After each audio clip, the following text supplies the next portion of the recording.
Ciri-ciri teman yang hanya memanfaatkanmu.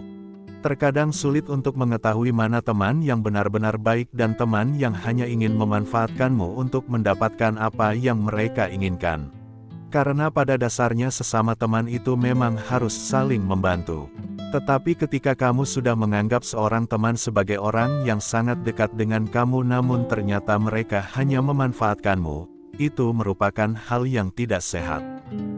Di sini, ruang tes psiko ingin memberikan beberapa ciri teman yang hanya memanfaatkan kamu agar kamu tidak tertipu lagi. 1. Hanya menghubungimu ketika butuh. Coba perhatikan kembali dengan baik bagaimana perlakuannya kepadamu. Apakah dia hanya akan datang kepadamu di saat membutuhkan bantuanmu? Dan sebaliknya, jika dia menjauh dari kamu atau bahkan tidak merespons kamu ketika kamu membutuhkannya. Itu merupakan hal yang sangat jelas bahwa dia hanya memanfaatkan kamu ketika membutuhkanmu tanpa menganggap bahwa kamu adalah teman dekatnya. 2. Memanfaatkan hal yang kamu miliki. Salah satu cara lain untuk melihat bagaimana temanmu hanya memanfaatkanmu adalah ketika dia hanya datang karena membutuhkan fasilitas menarik yang kamu miliki. Misalnya kamu menggunakan mobil untuk bepergian lalu temanmu akan datang kepadamu untuk menumpang. Namun ketika kamu sedang tidak menggunakan mobil, dia tidak mengharapkan kehadiranmu.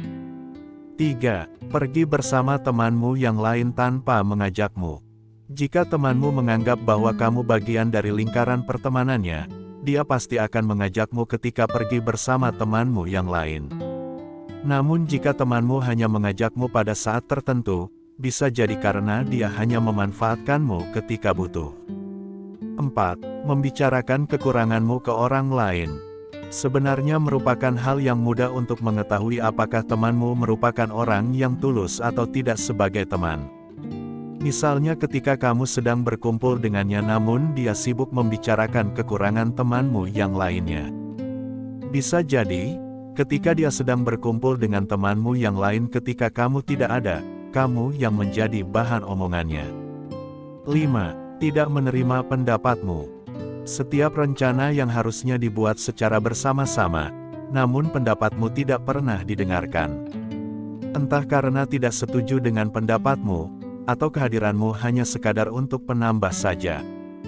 Padahal seharusnya sebuah kesepakatan itu harus dibuat berdasarkan persetujuan semua pihak. Misalnya kamu dan teman-temanmu janjian ingin bertemu di suatu tempat, namun saranmu ditolak begitu saja. Bisa jadi karena keberadaanmu memang tidak dianggap penting. Itulah tadi ciri-ciri teman yang hanya memanfaatkanmu. And jika kamu suka dengan video ini silahkan like, komen, subscribe, dan nyalakan tombol loncengnya. See you.